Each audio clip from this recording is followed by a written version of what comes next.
Cine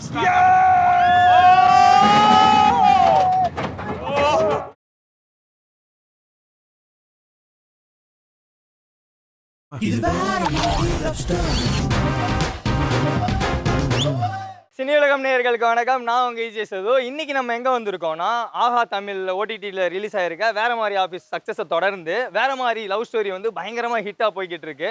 இது எப்போ release ஆச்சுன்னா Feb 14 ரிலீஸ் ஆச்சு. இப்போ நம்ம கூட யார் இருக்காங்கன்னா, அந்த டீம்ல இருக்கிற ஹீரோ கண்ணதாசன், ஹீரோயின் லாவண்யா, விக்கல்ஸ் விக்ரம் அண்ட் விஜய் பப்பு தான் இருக்காங்க. ஸோ அவங்க கிட்ட வந்து விஜிபியில் வந்து பயங்கரமாக எக்ஸ்ப்ளோர் பண்ணி ரைட்லாம் போய் அதிக விஷயம் கேட்டு தெரிஞ்சுக்க போகிறோம். சரி வாங்க போய் பார்க்கலாம். ப்ரொபோசிங் சீன்ஸ்க்குலாம் ரொம்ப வருஷமா தெரிஞ்சவங்க ப்ரொபோஸ் பண்ணிக்கிறதுலாம் ரொம்ப கஷ்டங்க. நடிக்கலாம், அதே மாதிரி நடிங்க. பட் சொல்றேன் நடிக்கதாங்க சொன்னாங்க. என்னமோ உங்க ரெண்டு பேரும் லவ் பண்ண சொன்ன மாதிரி.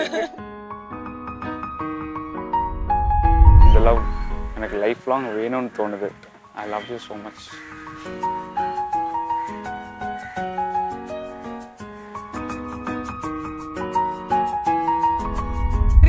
One side love. உங்களுக்கு ப்ரொபோஸ் பண்ண தைரியமே இல்ல. ஆனா இப்போ வந்து ஃப்ரெண்ட்ஸ் எல்லாம் சேர்த்து உங்களுக்கு ஒரு தைரியம் கொண்டு வந்துட்டாங்க. ஊருக்கு போயிடுவா, அவ்வளவுதான். ஜாப் போறது அப்படி. சரி, ஓகே. தூக்கிட்டு போற சீன்லாம் எனக்கு நடந்தது இல்ல. லவ் ஸ்டோரி கேட்டறலாமே. நானும் ரொம்ப நாளா கேட்கணும்னு. ஏன் லவ் ஸ்டோரி பெருசா ஒண்ணும் இல்லைங்க. அவங்க இன்ஸ்டாகிராம்ல பேசிக்கிட்டோம். கரெக்டா அந்த நேரத்தில் தெய்வம் மாதிரி வேற மாதிரி ஆஃபீஸ் வந்துச்சுங்க எனக்கு. அதனாலதான் என் கல்யாணம் நடந்துச்சுன்ற மாதிரி நிறைய ஒர்க்லாம் வராது. டபுள் தைரியம் ஆயிட்டோம். சரி, ஆனா அவர் வெறும் சைலன்ஸ்லயே அவ்வளோ வேரியேஷன் காட்டுவாருங்க. சைலன்ஸா தான் இருப்பாப்ல, ஆனா நடிச்சிருப்பாப்ல. ரம்யா வந்து அவங்க அப்பா போட்டு அடி நடிக்கிறாருங்க. உங்களுக்கு கோவம் வரணுங்க. கண்ணெல்லாம் அடிக்கிறாரு, அப்படியே அடிச்சுட்டே இருக்காரு. திடீர்னு பார்த்தா ரம்யா சிரிக்க ஆரம்பிக்கிறாங்க. ரம்யா சிரிக்கிறாங்க அடிக்க. என்னன்னு பார்த்தா ரம்யா பைத்தியம் பிடிச்சிருச்சு. பைத்தியம் பிடிச்சி மண்டையெல்லாம் கீழே ஆரம்பிக்கிறாங்க. திரும்பி உங்களை பார்த்து ஐ லவ் யூ அப்படியே மண்டையெல்லாம் பிச்சுக்கிட்டு பைத்தியக்காரத்தனமா ஓடி வராங்க. கருங்காலி எண்ணெய் தான். அது யாரு ப்ரோ உங்களுக்கு கிஃப்ட் பண்ணது? தனுஷ் சார் தான். தனுஷ் சாருக்கு இவர் தான் வாங்கி கொடுத்தாரு. சட்டை சிம்பு சார் வாங்கி கொடுத்தாரு. Shoe Rajini sir.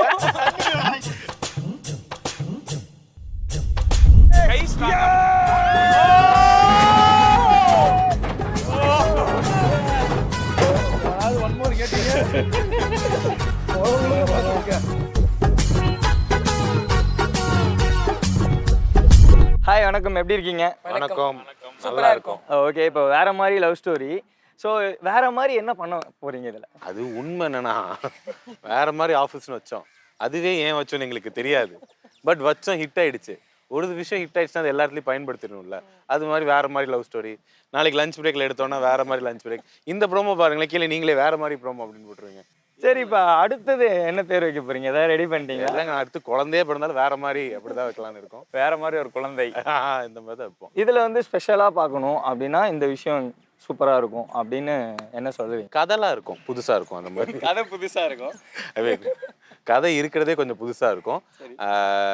அதே மாதிரி இவங்களோட கெமிஸ்ட்ரி வந்து ரொம்ப கஷ்டப்பட்டு நடிச்சிருக்காங்க. அவங்க ரெண்டு பேரும் சுத்தமா பிடிக்காது. ரெண்டு பேரையும் சண்டை போட்டுனே இருப்பானுங்க அவங்க. அதனால அவங்க கெமிஸ்ட்ரி ஒரு மாதிரி நல்ல வித்தியாசமா இருக்கும். அதுக்கப்புறமா காமெடி இருக்கும். ஆனா அதுதான் அதுலயே இருக்குல்ல. ஆக்சுவலா காமெடி சூப்பரா இருக்கும். எல்லாத்தோட காமெடியுமே செம்மையா வொர்க் அவுட் ஆயிருக்கும். ஆமா, அதுதான் அவருக்கு ரொம்ப தன்னடக்கம். அதனால அப்படிதான் சொல்லுவாரு. அதாவது அவரை பத்தி நீங்க புகழணும், உங்களை பத்தி இவங்க புகழ்றாங்க. 3 பேரை பத்தி நீங்க புகழணும், அவ்வளவுதான் ப்ரோமோ. ஸோ நாங்க புதுசா வந்து இப்போ ஒரு லவ் கெமிஸ்ட்ரி பார்க்க போறோம். ஸோ அது எவ்வளோ ஸ்பெஷலா இருக்கும் அப்படின்னு? ஐயோ, அது நீங்க அவங்கள தான் கேட்கணும். ஆக்சுவலா வேற மாதிரி ஆஃபீஸ்ல ஒரு மிஸ் ஆன விஷயம் அப்படின்னா லவ் போர்ஷன் இருக்கும். லவ் போர்ஷன்ஸ் இருக்கும், பட் தனியாக ஃபுல் ஆஃபீஸ் கான்சென்ட்ரேஷனாக இருக்கும்ல. ஸோ நிறைய பேர் வந்து கமெண்ட்ஸில் கேட்டுட்டு இருந்த விஷயம் நான் பார்த்ததுல ஐ ஃபெல்ட் இந்த லவ் போர்ஷன் தான் நல்லா இருக்கும். மேபி அதுக்காக உருவாக்கப்பட்டது தான் எனக்கு ஃபீல். இல்லை என்கிட்ட நான் தான் லீடுன்னு சொன்னாங்க. அவ்வளோதான். அப்படிலாம் கிடையாது. அப்புறம் கம்யூனிசம் மாதிரி நீங்கள் எல்லாருமே லீடு, எல்லாருமே முக்கியம் அப்படின்னாங்க. சரி ப்ரோ, எல்லாருக்கும் பேமெண்ட் அது அப்படி தான் ப்ரோ வரும் அப்படின்னாங்க. நல்ல பிள்ளைங்க. ஓகே, பாயிண்ட் வரட்டும் பேசலாம் அப்படின்னு வெயிட் பண்ணிட்டு இருக்கீங்களா? ஏதாவது சொல்லுங்க. இல்லை அவங்க நல்லா பேசிட்டு இருக்காங்க. கேரக்டரே அப்படிதான், பேச மாட்டாப்ல. அதாவது இதுல வரைக்கும் இங்க பேச மாட்டாங்களா? அது அப்படியே தொடர்றாரு. ஒரு வாட்டி டக்குன்னு சீசன் 2 கூப்பிட்டாங்கன்னா கேரக்டர் விட்டு வெளில வந்துட்டாலும் உள்ள போக முடியாதுல்ல. அதுக்காக அப்படியே மெயின்டைன் பண்ணிருக்காப்ல. சரி, இப்போ இந்த லவ் ஸ்டோரி நம்ம பார்க்குறோம். இப்போ 90ஸ்க்கும் 2Kக்கும் ஒரு டிஃப்ரெண்ட் இருக்குல்ல. ஸோ அதை நீங்கள் எப்படி பார்க்குறீங்க? இதில் வந்து என்ன மாதிரி லவ் ஸ்டோரி நம்ம எடுக்கிறோம்? லைக் அதான் ஜென்ரேஷன் வளர வளர ஒரு ஸ்டேஜுக்கு ஒரு மாதிரியான இது வரும்ல, ஒரு டெவலப்மெண்ட் கூட சொல்லலாம். இப்போ வந்து நான் இந்த 2K கிட்ஸோடதெல்லாம் பார்க்கும்போது 90s வந்து கிரிஞ்சுன்னு சொல்லிடுறாங்க. ஸோ ஆக்சுவலாக நார்மலாக அதுதான் ஃபஸ்ட்டு அந்த ஒரு இது தாண்டும் போது கிரிஞ்ச் இல்லை இது இப்போ அப்படின்னு பண்ணுறது தான் சொல்லிடுறாங்க. ஸோ இது மோர் ஆஃப் 90s லவ் அந்த மாதிரி தான் இருக்கும். இப்போ இந்த ட்ரெண்டுக்கான லவ் அந்த மாதிரி இல்லை. பார்த்தீங்களா, நீங்களே 90s தான் எடுக்கிறீங்க. ஆமா, எனக்கு அதாங்க பிடிக்கும். சூப்பர். ஆக்சுவலாக இதில் லவ் வந்துட்டு ரொம்ப அருமையாக காட்டியிருப்பாங்க. இந்த ஸ்டோரி பார்த்தீங்கன்னா நல்லா தெரியும்.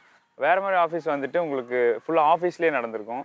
இது டோட்டலாக வேறு ஒரு என்விரான்மெண்ட்டுக்கு கூட்டிகிட்டு போயிருப்பாங்க. ரொம்ப நல்லா விக்கல்ஸ் ப்ரோவோட பர்ஃபார்மன்ஸ்லாம் பிச்சு உதறி இருப்பாரு. நீங்கள் கண்டிப்பாக ரொம்ப பார்க்கலாம். நல்லா பண்ணியிருக்கு. இப்போ வந்து ஒரு ப்ரொப்போஸ் சீன் நடக்க போகுது.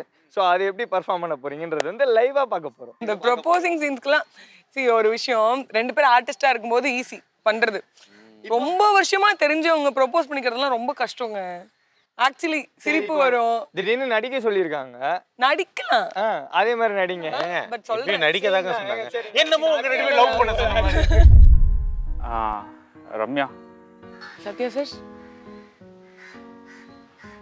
நான் உங்கள் கூட இருக்கும்போதெல்லாம் ரொம்ப சந்தோஷமாக இருக்கேன். என்னை நீங்கள் மோட்டிவேட் பண்ணுறீங்க நிறைய விஷயத்தில், என்னோட கெரியர் எல்லாத்துலேயுமே. ஸோ இந்த மோட்டிவேஷன், இந்த லவ் எனக்கு லைஃப் லாங் வேணும்னு தோணுது.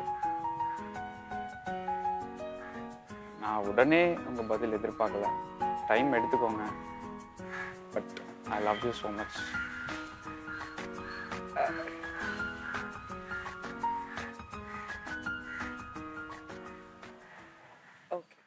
அப்புறமா மெயில் போடுவாங்க சார், நோ இஷ்யூஸ், நீங்க உட்காருங்க. அவ்வளோதானாங்க, அவர் உணர்ச்சிகரமா பேசிக்கிட்டு இருக்காரு. அவர் சொல்லியிருக்காரு, யோசிச்சு சொல்லியிருக்காரு, அவ்வளவுதானே. சரி பிரதர், இப்போ வேற மாதிரி ஒரு சீன். எப்படின்னா, இப்போ இவங்க வந்து உங்களுக்கு ப்ரொபோஸ் பண்றாங்க, உங்களுக்கு ஆள் இருக்குன்னு நீங்க ரிஜெக்ட் பண்றீங்க. போலாமா? Okay, action. சத்யா சார், சொல்லுங்க ரம்யா.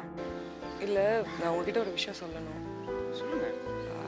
இவ்வளோ நாளாக உங்களுக்கு ஒருத்தவங்க மெயில் பண்ணிட்டு இருக்காங்கல்ல, ஆமாம் அவங்க யாருன்னு நீங்கள் ஆஃபீஸ் ஃபுல்லாக தேடுறீங்கல்ல? ஆமாம், அது எப்படி உங்களுக்கு தெரியும்? இல்லை, எனக்கு தெரியும். ஷாமா சொன்னாங்களா? இல்லை,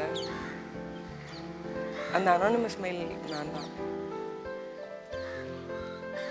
எனக்கு டே 1ல் உங்களை லிஃப்ட்டில் பார்த்தப்பே ரொம்ப பிடிச்சிருச்சு.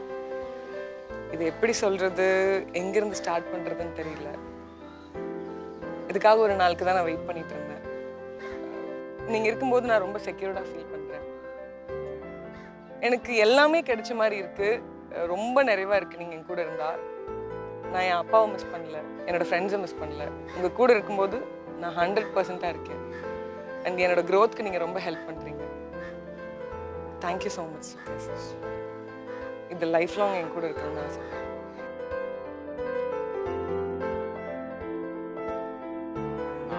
கொஞ்சம் யோசிக்கணும். ஓகே, உங்களுக்கு ஓகேனாலும் ஓகே, இல்லை வேணானாலும் அப்போ நான் உங்களை லவ் பண்ணிட்டு இருப்பேன். ரிஜெக்ட் பண்ணணும். கட் சொல்லுங்க. ரிஜெக்ட் பண்ணணும். எதுக்கு ரிஜெக்ட் சொல்லணும்? ரிஜெக்ட் பண்ண முடியாது ப்ரோ இந்த மாதிரி ப்ரொபோஸை. ஆனா நல்ல கப்பல். ஆனா ஊனானா நீங்க எனக்கு மோட்டிவேஷன் கொடுக்குறீங்க, நீங்க என் growth-க்கு ஹெல்ப் பண்றீங்க. லவ் பண்றீங்களா, மியூச்சுவல் ஃபண்ட்ஸ்ல இன்வெஸ்ட் பண்றீங்களா ரெண்டு பேரும்? சரி, ஓகே, அப்போ விக்கல்ஸ் ப்ரப்போஸ் பண்ண சொல்லுங்க. யாருக்கு? கேமரா பார்த்து ப்ரொபோஸ் பண்ணுங்க. கேமரா தான் உங்க ஒய்ஃப் நினச்சிக்கோங்க. இப்போ இங்கேருந்து ப்ரொபோஸ் பண்ண போறீங்க. நாங்கள் வந்து ரிலீஸ் பண்ணும்போது அவங்களுக்காக ஸ்பெஷலாக போகிறோம். கேமராவை என் ஒய்ஃப்னு நினைக்கணுமா? சரி ப்ரோ, உங்கள் ஒய்ஃபை நினச்சிக்கிட்டு கேமராவை பார்த்து ப்ரொபோஸ் பண்ணுங்க ப்ரோ. என்ன ரெண்டும் ஒன்று தானே? நான் டவுட்டுக்கு திருப்பி கேட்டுக்கிட்டேங்க. வேற எந்த ஸ்பெசிஃபிக் சுச்சுவேஷன்லாம் கொடுக்கலையா நீங்க? நீங்க எனக்கு எவ்வளோ ஸ்பெசிஃபிக்காக தரீங்களோ அவ்வளோ கிரியேட்டிவான ஒன் சைடு லவ். சரியா? உங்களுக்கு ப்ரப்போஸ் பண்ண தைரியமே இல்லை. ஆனா இப்போ வந்து ஃப்ரெண்ட்ஸ் எல்லாம் சேர்த்து உங்களுக்கு ஒரு தைரியம் கொண்டு வந்துட்டாங்க, புஷ் பண்றாங்க. இன்னைக்கு நீ சொல்லியே ஆகணும், இல்லைன்னா காலேஜ் முடிஞ்சது ஊருக்கு போயிடுவா, அவ்வளவுதான். ஜாப் படுறது அப்படி. சரி, ஓகே ஓகே, சொந்தமா யோசிக்கல. சரி ஓகே, விடுங்க. ஏன் குமார்? சும்மா எல்லா கதையிலயும் வர மாதிரி. ஆக்ஷன். அனிதா, அது பூ சும்மா கொண்டு வந்தேன். இல்லை ஆக்சுவலி தேவைதான். உனக்கே தெரியும்ல. இல்லை, நான் 3 வருஷமா பேசிட்டு இருக்கோம். ஆமா, அவன் கூட பேச இவன் கூட பேச, பட் நானும் பேசிட்டு இருக்கேன். 3 வருஷமா பேசிட்டு இருக்கோம். இல்லை உன் ஃப்ரெண்ட்ஸு என் ஃபஸ்ட் இயர்லேருந்தே எனக்கு ரொம்ப பிடிக்கும். ஏன்னு தெரியல. பட் அதுக்கப்புறமா உங்க கூட பழக பழக உன்னை தவிர்த்து வேறு யாருக்குமே பிடிக்கவே கூடாதுன்னு நிறைய ரீசன்ஸ் லைஃப் கொடுத்துருச்சு. ஸோ இங்கேருந்து காலேஜ் முடிய போது, அதுக்கப்புறம் நம்ம மீட் பண்ணுவோமா இல்லையான்னு தெரில. பட் என்ன காலேஜ் முடிஞ்சாலும் நம்ம ரிலேஷன்ஷிப் செய்யக்கூடாது. அதுக்காக எல்லாத்தையும் நல்லா hope you love me back. Bro வாங்க. ரெடியா இருந்தேன் ப்ரோ, வாங்க சொல்லிட்டீங்க. அது ஒரு ஷோவில் முடிஞ்சாதான் நம்மளோட சீன் முடியும். I hope you love me back. எங்கேயாவது கேட்டிருக்கீங்களா? ஏங்க இதுதானங்க எல்லாரோட அடித்தளமே அவ்வளோதானங்க. சரி பிரதர், இப்போ நீங்க ரியலா வந்து லவ் பண்ணும்போது எப்படி, இந்த ஸ்டோரிக்காக என்ன பண்ணிருக்கீங்க? ஏங்க ரியலாக லவ் எல்லாம் பண்ணியிருக்கீங்க? இருங்க புரியலையே. ஓகே, ரியலாக லவ் பண்ணும்போதுன்னா ப்ரோ, ஆல்மோஸ்ட் ரியலாக லவ் பண்ணும்போது எப்படி பண்ணியிருப்பாரோ ரைட்ரு, அதே மாதிரி எழுதி அவுட்புட் கொடுத்து கொண்டு வந்துருக்காரு. ரைட்ரு ஃபீல் பண்ணி கொண்டு வந்திருக்காரு. எதையாச்சும் பண்ணட்டுங்க. நீங்க ரியலாக லவ் பண்ணும்போது எப்படி? அதான் ப்ரோ, இதான் ப்ரோ பண்ணோம். எல்லாரும் பண்ற அதே 90s கிரிஞ்சுன்றாங்களா ப்ரோ, அதான் ப்ரோ நம்மளும் கொண்டு வந்திருக்கோம். 90s கிரிஞ்சா? சூப்பருங்க, சீரிஸ்க்கு நல்ல ப்ரொமோஷன் கொடுக்குறீங்க. எல்லாம் பண்ண மாதிரி கிரிஞ்சா தான் இருக்கும். என்ன இல்லை, ரியலாக லவ் பண்ணுற மாதிரி ரியலி லவ் பண்ணியிருக்கேன் அப்பல. ஓகே ஓகே, அது ரொம்ப ரியலாக இருந்துச்சு. ரெண்டுமே சேம் தான்றீங்களா? அதெல்லாம் நான் சொல்லலைங்க. அதெல்லாம் நடிப்பு அவ்வளோ நல்லா கொடுத்துருக்காப்புலன்றேன், அவ்வளோதான். சரி, இப்போ நம்ம சீரியஸில் பார்க்குறோம்ல, ஸோ அதே மாதிரியே ஒரிஜினலாக இவங்க கேரக்டர்லாம் சேஞ்செலாம் இல்லைப்பா, படத்துலேயும் அதே மாதிரி தான், இதுலேயும் அதே மாதிரி தான் அப்படின்னா நீங்கள் என்ன சொல்லுவீங்க? பப்பு ப்ரோ. ஆமாம், இருக்கிறதுலே பப்பு ப்ரோ தான் நடிப்பு கம்மியாக, அதாவது கம்மியாக இல்லை, வாழ்க்கைக்கும் நடிக்கிறதுக்கும் கொஞ்சம் வித்தியாசங்கள் ரொம்ப கம்மியாக இருக்கிறதுனா எல்லாமே. சரி ஓகே, முடிஞ்சு அப்படின்னு போயிட்டு இருப்பாரு. ஆமாம், அவர் தான் கொஞ்சம் இதெல்லாம் இதுவாக இருக்கும். ஆன் ஸ்க்ரீன் ஆஃப் ஸ்க்ரீன் ஒரே மாதிரி தான் இருக்கும் பப்பு, ரியலிஸ்டிக்காக இருக்கும். சரி, இப்போ வந்து சீரியஸில் நடந்த மாதிரியே ரியல் லைஃப்பில் வந்து இதே மாதிரி யார் லவ்வுக்காவது இப்படி சப்போர்ட் பண்ணியிருக்கீங்களா? இல்லை உண்மையாக வந்து யார் வந்து பயங்கரமாக உங்களுக்கு டார்ச்சர் கொடுத்துருக்குது லவ் பண்ணி? என்னோட ஃப்ரெண்டுக்கு நான் லாஸ்ட் இன்டர்வியூவில் சொன்ன இதே விஷயம் தான். என் ஃப்ரெண்டுக்கு ரெஜிஸ்டர் மேரேஜுக்கு நான் கையெழுத்து போட்டேன். நான் இன்னைக்கு வரைக்கும் சொல்லி காமிப்பேன், நான் தான் உங்களுக்கு கல்யாணம் பண்ணி வச்சேன்னு பெருமையாக சொல்லுவேன். ஸோ அதுதான் நான் அதுமாதிரி பண்ணியிருக்கேன். வேற ஏதாவது பெருசா? ஏங்க அவங்க வீட்டிலலாம் வெட்டு குத்து நடந்திருக்கும், கையெழுத்து போட்டிருக்கேன். எவ்வளோ பெரிய விஷயம் தெரியுமா? தூக்கணுங்க. பெருசாங்கிறீங்க. நாங்கள் என்னங்க நடிக்க தானேங்க வந்தோம், இதுக்காக போயிட்டு நாளைக்கு கொலை பண்ணுற சீன்லாம் நடிச்சா சரி சொல்லுங்க. லைஃப்ல இதே மாதிரி எத்தனை பேரை கொலை பண்ணியிருக்கீங்க? குத்தும் போது ரத்தம் எப்படி தெரிச்சுச்சுன்னா கேட்க முடியும். ஏதோ இமேஜின் பண்ணி நடிக்கிறது இல்லை, இமேஜ் பண்ணி நடிக்கிறீங்க ப்ரோ. ஆனால் நம்ம லைஃப்ல நடக்கிற ஒரு விஷயத்தை தானே இதில் எடுக்கிறோம். ஸோ அதனால அதை கேட்டோம். இல்லைங்க, இங்கே கேங்கில் யாரும் ஒன்று லவ் பிரேக்கப் ஆகி போயிடும், இல்லை கல்யாணம் வரைக்கும் நார்மலாக போய் சேர்ந்துடும். தூக்கிட்டு போகிற சீன்லாம் எனக்கு நடந்தது. லவ் ஸ்டோரி கேட்டுடலாமே, நானும் ரொம்ப நாளாக கேட்கணும்னு. ஏன் லவ் ஸ்டோரி பெருசாக ஒன்றும் இல்லைங்க. அவங்க இன்ஸ்டாகிராமில் பேசிக்கிட்டோம், அப்புறமா 2 வருஷம் கழிச்சு எங்கள் வீட்டில் பொண்ணு பார்த்தாங்க. பொண்ணு பார்க்கும்போது பொண்ணு பார்க்க போகிறதா சொன்னாங்க. நான் நம்மளுக்கு ஏன் பொண்ணு தர போகிறான் பார்க்கட்டும்னு சொல்லினா, ஒரே மாதத்தில் ஏதோ பொண்ணு போட்டோ கொண்டு வந்துட்டாங்க. இந்த பொண்ணு எப்படி இருக்குது அப்படிலாம். அப்புறமா சொல்லி அதுக்கு மேலே அவன் எஃபர்ட் போட்டு தேடக்கூடாதுன்றதுக்காக இந்த பொண்ணு தான் லவ் பண்ணுறேன்னு. அதுக்கப்புறம் வீட்டில் பேசினாங்க, ஓகே ஆயிடுச்சு. அப்போன்னு பார்த்து கரெக்டாக நம்ம வைரல்லாம் ஆகிட்டோம். அதனால ஓகே, நான் ரொம்ப பயந்தது அதுதான். கல்யாணம்னா ஏன்னா நம்மளுக்கே காசு வராதே, எப்படி வீட்டை பார்க்க கரெக்டாக. அதனால தெய்வம் மாதிரி வேற மாதிரி ஆஃபீஸ் வந்துச்சுங்க எனக்கு. அதனாலதான் என் கல்யாணம் நடந்துச்சுன்ற மாதிரி நிறைய ஒர்க்லாம் வராது. டபுள் தைரியம் ஆயிட்டோம், சரி பார்த்து சமாளிச்சுக்கலாம் மேரேஜ் லைஃப்னு. அப்படியே கல்யாணம் ஆயிடுச்சுங்க. ஸோ அதில் கான்ட்ரவர்சி இல்லை, எல்லாமே ஒரு மாதிரி சுமூகமாக தான் முடிஞ்சிச்சு. ஆண்டவன் முடியும், நல்ல மனசுக்கு எல்லாமே நல்லா நடந்துச்சு. Super brother. இப்போ வந்து எதிர்பார்த்திருக்காரு பாவம். இவன் ஏதாவது ரீல்ஸ் கட் பண்ணி போடலாம்னு எதிர்பார்த்திருக்காரு. இப்போ சொன்னார்ல, இதுக்கு முன்னாடி நான் ஒரு இன்டர்வியூ எடுக்கும் போது அந்த விஷயத்த சொல்லல. அதுவாங்க, அது கல்யாணம் ஆன புதுசு, இப்போ 8 மாசம் ஆயிடுச்சு, தைரியம் வந்துருச்சுங்க. ஓகே, ஸோ இப்போ வந்து அவர் எவ்வளோ ஸ்பெஷல், அதாவது இந்த ஷூட்டிங் ஸ்பாட் ஃபன்ல நீங்க ஸ்பெஷல்ன்ற ஒரு வார்த்தை எடுத்துட்டீங்க இந்த இன்டர்வியூக்கு. கீழே நடக்கும் இந்த புல்லு எவ்வளவு ஸ்பெஷல், காத்து எவ்வளவு நீங்க வேற மாதிரி எடுத்த மாதிரி. அதேதான். என்ன சொல்லுங்க, அவர் எவ்வளவு ஸ்பெஷலா இந்த இதுக்கா? இல்லைங்க, அதாவது ஆக்டிங்லேயும் நிறையா வகைகள் இருக்குது. வார்த்தைகள் கொடுத்து அதை மாடுலேட் பண்ணி நடிக்கிறதுன்னு. ஆனால் அவர் வெறும் சைலன்ஸ்லேயே அவ்வளோ வேரியேஷன் காட்டுவாருங்க. சைலன்ஸாக தான் இருப்பாப்புல, ஆனால் நடிச்சிருப்பாப்புல. அவருக்கு டைலாகே இருக்காது, ஆனால் சீனில் இருப்பாப்புல. அந்த மாதிரி ரொம்ப சைலன்ஸை எப்படிலாம் யூஸ் பண்ணணுன்னு ஃபியூச்சர் ஆக்டர்ஸ் ப்ரோவை பார்த்து கற்றுக்கலாம். ஏன் ப்ரோவே பார்த்து கற்றுக்கலாம். அந்த ரேஞ்சுக்கு சைலன்ஸில் இவ்வளோ வேரியேஷன் காட்டியிருக்கா ப்ரோ, அதுதான் ஸ்பெஷல். இப்போ வந்து ப்ரோ வந்து பயங்கர சைலண்ட் அப்படின்னு சொன்னீங்கல்ல. ஸோ இப்போ ஒரு சுச்சுவேஷன் வருது, பயங்கரமான டஃப்பான சுச்சுவேஷன் வருது, சைலண்டாக என்ன ரியாக்ஷன் கொடுத்து அதை சரி பண்ணுவோம் அப்படி? அவர்கிட்ட அவர் தான் ப்ரோ. இப்போ நீங்க பார்த்துருப்பீங்கல்ல ஏதாவது. அவர் மாதிரியா? நீங்க சிச்சுவேஷன் சொல்லிட்டு எனக்கு நான் எக்ஸ்பிரஷன் மாத்திக்கிட்டே இருப்பேன். இப்போ வந்து ஒரு பொண்ணை தூக்க போறீங்க உண்மையாவே ஸ்டோரியில. ப்ரோ நல்லா நீங்களும் ஃபீல் பண்ணி சொல்லுங்க ப்ரோ. நீங்க ஒரு பொண்ணை தூக்க போறீங்க. நானே சொல்லிடுறேன் சிச்சுவேஷன். நான் காதலிக்கிற பொண்ணுக்கு வந்துட்டு கல்யாணம் அரேஞ்ச் பண்ணிட்டாங்க. ஐயோ ஓகே, அப்படின்ற விஷயம் வந்துட்டு உங்களுக்கு கேள்விப்படுறீங்க நீங்க. அப்போ கொடுங்க. இவ்வளோ தானே பிரதர்? என்ன இவ்வளோ தானே? எவ்வளோ ஒரு எக்ஸ்பிரஷன் தெரியுமா? ஒரு சீரியஸே இதை வச்சு ஓட்டி இருக்கோம். இவ்வளோ தானாட்டிங்க இது பாத்துடா, வேரியேஷன் தான் தருவேன் ப்ரோ. இந்த ரியாக்ஷன் பார்த்து அந்த பொண்ணு வந்து அந்த பையனே கல்யாணம் பண்ணிக்கிறேன் அப்படின்னு சொல்லிடுச்சு. உங்களை வேணாம் மறந்துடுறேன்னு சொல்லிடுச்சு.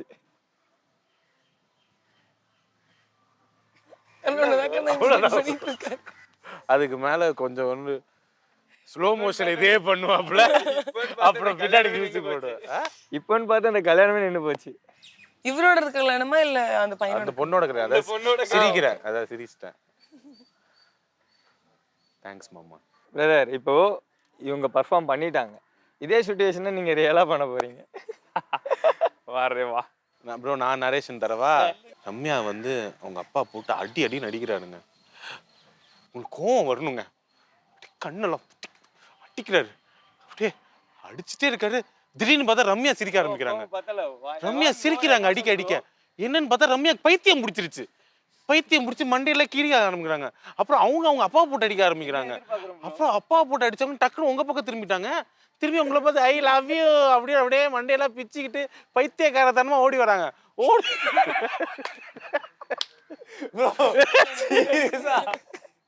நான் எவ்வளவு நேரமா அடங்கிட்டு இருக்கு தெரியுமா சிரிப்பேன். இந்த சீனுக்கு இந்த எமோஷனே இல்லையே. இது என்ன இல்லையா ஒரு சிரிக்கிறத பார்த்தா ஏதோ வில்லங்கமா இருக்கே. இல்லைங்க பைத்தியக்காரத்தனமா ஓடி நம்ம பழைய எக்ஸ்பிரஸ் தர வேடாவே. Writer Sathya bro, next time நீங்க எழுதும் போது இவர் பக்கத்துல வச்சிருக்காங்க, அவரை பக்கத்துல வச்சுக்கோங்க. பயங்கரமான ரைட்டிங். சரி பிரதர், இப்போ நம்ம இன்னும் அதிகமாக ரைட்ஸ்லாம் போயிட்டு இன்னும் அதிக விஷயம் பேச போகிறோம். Okay bro. இப்போ வந்து ஆஹா தமிழ் ஓடிடியில் வந்து பயங்கரமாக சக்ஸஸ்ஃபுல்லாக ஓடிக்கிட்டு இருக்க வேற மாதிரி லவ் ஸ்டோரி பற்றி அதிகமாக பேசி தெரிஞ்சுக்கிட்டோம். இப்போ வந்து நம்ம ரைட்லாம் பயங்கரமாக எக்ஸ்ப்ளோர் பண்ண போகிறோம். ஸோ இப்போ வந்து நம்ம பப்பு ப்ரோ வந்து ஜாயின் பண்ணிக்கிறேன்னு சொன்னார். இங்கயா? ஆமாம், அவர் வராரு. எப்படி அவர் எப்படி டேட்லாம் இருக்கா அவருக்கு? அதாவது அவருக்கு டேட் இருக்குன்னு சொல்லி நாங்கள் ரொம்ப கெஞ்சி கூத்தாடி கூப்பிட்டுருக்கோம். ஸோ இவர் தான் அவரான்னு பாருங்க. வந்துட்டேன். டேய் இதெல்லாம் என்கரேஜ் பண்ணாரு. எல்லா பக்கம் லேட்டா வருவோம். ஒன்னும் இல்ல, பிஜிபி ஓனர்ட்ட பேசிக்கிட்டு இருந்தேன் என்ன ஏதுன்னு, அதனாலதான் கொஞ்சம் லேட் ஆயிடுச்சு. இல்ல ப்ரோ வந்து 4 படம் நடிச்சிட்டாப்ல, படத்துக்கு 4 கோடி சம்பளம் வாங்கிட்டாரு. விஜிபியே அவர் பேருக்கு எழுதி கொடுத்துருக்காங்க. விலைக்கு தான் கேட்டுட்டு இருக்கேன். சரி எவ்வளவு கேட்டேன், ஒரு சில க்ரோஸ் சொன்னாங்க. சில க்ரோஸ், ஆமா சில க்ரோஸ்னால கொஞ்சம் பேசி நடந்துக்கிட்டு பல க்ரோஸ்லாம் வாங்கிருப்பீங்க. பல க்ரோஸ் தான் வாங்கியிருப்பேன். சில க்ரோஸ்னால எல்லாம் கருங்காலி பவர். ஐயோ பேசிக்கிட்டே நம்ம போவோம். வாங்க நம்ம ரைடுக்கு போவோம் அப்படின்னு பார்ப்போம். ப்ரோ இப்போ நீங்க வரீங்கன்னு சொன்ன உடனே என்ன தெரியுமா சொன்னாங்க? என்ன சொன்னாங்க? ஐயோ அவருக்கு டேட் இருக்குமா, அவர் வருவாரா, அவரை பாக்குறதுக்கு நாங்களே ஈகரா வெயிட்டிங் அப்படின்லாம் சொன்னாங்க. இப்படி சொல்லியிருக்க மாட்டாங்க. இல்ல அப்படிதான் சொன்னாங்க. நாங்க வேணா போட்டு காமிக்கிறோம். அப்பனா ஓகே. ஓகேவா? சோ என்ன நடந்துகிட்டு இருக்கு, என்ன ஹெவியா வந்து சொல்றாங்க, என்ன மாதிரி ஒண்ணும் இல்ல ப்ரோ, ப்ராஜெக்ட் நடந்துதான் போயிட்டு இருக்கோம் எல்லாரும் நடந்து ஜாலியா போய்கிட்டு இருக்கிறது இருக்கட்டும். ஹெவியா போயிட்டு இருக்கு ப்ரோ. இப்போ வந்து வேற மாதிரி லவ் ஸ்டோரி இப்போ முடிச்சோம், அது நல்ல ரெஸ்பான்ஸ் போயிட்டு இருக்கு. இப்போ அதை வச்சே ஒரு படம் வந்து கேட்டிருக்காங்க, இந்த மாதிரி பண்ணாதீங்க நல்லா பண்ணுங்க அப்படின்ட்டு. அதுக்காக வந்துருச்சா? சம்பளம்லாம் வந்துருச்சு. அதனாலதான் அதனால கொஞ்சம் அதுக்கான வேலைகள் தான் போயிட்டு இருக்கு. ஓகே நம்ம வந்து ப்ரோ கண்ணாடி சூப்பரா இருக்கு. எப்ப எங்க வாங்குனீங்க? துபாயில இருந்து வரும்போதெல்லாம் வாங்கல, இவர்கிட்ட இருந்து வரும்போது தான் வாங்கினேன். கருங்காலி உங்களுதான்? கருங்காலி என்னது தான், கருங்காலி என்னது தான். அது யாரு ப்ரோ உங்களுக்கு கிஃப்ட் பண்ணது? தனுஷ் சார். தனுஷ் சார் தான். தனுஷ் சாருக்கு இவர் தான் வாங்கி கொடுத்தாரு. சட்டை சிம்பு சார் வாங்கி கொடுத்தது, ஷூ ரஜினி சார். இல்ல எனக்கு தெரியல, ஜீ தமிழ்ல இருந்து இப்ப வரைக்கும் ஜட்டி பத்தியே பேசிட்டு இருக்கேன். பாப்போ சொல்றேன், நீங்க ஒண்ணு ஆட் கமிட்டாரர் போல இருக்கு. ஆட் கமிட்டர். ஆமா ரோலர் கோஸ்டர் போயே ஆகணுமா? ஆமா கண்டிப்பா. அப்போ ஓகே, கேட்டேன்.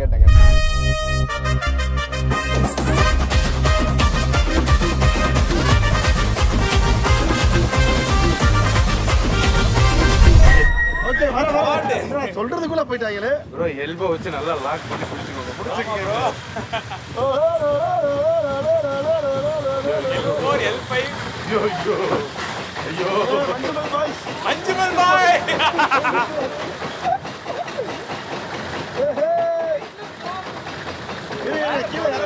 கிராவிட்டி ஐயோ மேல போகும்போது தான் துணி பிடிச்சதெல்லாம் தெரியுது. ஐயோ ஐயோ வடி விதிகள் guys ரெடியா இருங்க ரெடி 1 2 அந்த கை ஸ்ட்ராங்கா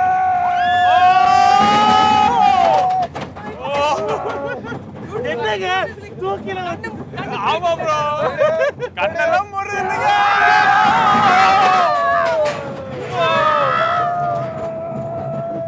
அதோட ஷேக் தான் அல்டிமேட்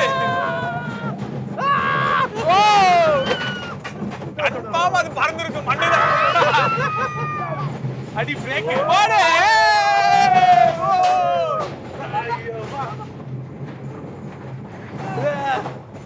யாராவது ஒன் மோர் கேட்டீங்க கோலம் உள்ள பாத்துங்க அண்ணா ஸ்பீடா இன்னும் ஸ்பீடா ஸ்கூல் படிக்கும் போது இந்த டைம்ல வந்து நான் ஃப்ரீலான்ஸ் எம்சிலாம் ஸ்டேஜ் ஷோ பண்ணிருந்தேன் ஸ்கூல்ல 12th சொல்றேன் அப்பவே அவ்வளோ அறிவா பப்பு அவ்வளவு அறிவுலாம் இல்ல எம்சின்றது அறிவே வேண்டாங்க இன்னும் ஒரு பிஜே துறைய அவர் என்ன நினைச்சீங்க நீங்க அவரு வேற எம்சி வேற இது லாங்குவேஜ் ப்ராப்ளமும் இருக்கீங்க அப்புறம் எப்படி புரிஞ்சுக்கிட்டீங்க ஏங்க அவங்க தமிழ் கத்துக்கிட்டாங்க எனக்காக எல்லாத்தையும் விட்டுருட்டா ஆனா திருப்பதியில ஜிலேபி போட்டாங்கன்னு சொன்னா பாத்தியா இங்கவா யோசிச்சு பாருங்க 5 வருஷமா ஃப்ரெண்ட்ஸா 5 வருஷமா ஃப்ரெண்ட்ஸ் அப்போ ஏங்க எதுவுமே சொல்லுங்க 5 வருஷம் ஃப்ரெண்ட்ஸ் அண்டர்லைன் சொல்லுங்க எதுவுமே சொல்லுங்க எல்லாம் என்ன லவ்ங்க ஆனா இவரோட அந்த தமிழ் கத்துக்க வச்சாரு பாருங்க அது ரொம்ப முக்கியமா இப்ப ஏங்க, அவங்க வாழ்க்கையை போயிட்டு என் வாழ்க்கை எதுக்கு வரீங்க அப்போ நான் சாப விடுறேன் என்ன? ஏய், அப்பா, இருமா ப்ளீஸ் ஏங்க யாருங்க எனக்கு சாபம் விட்டுட்டு இருக்கு இந்த ஆண்டி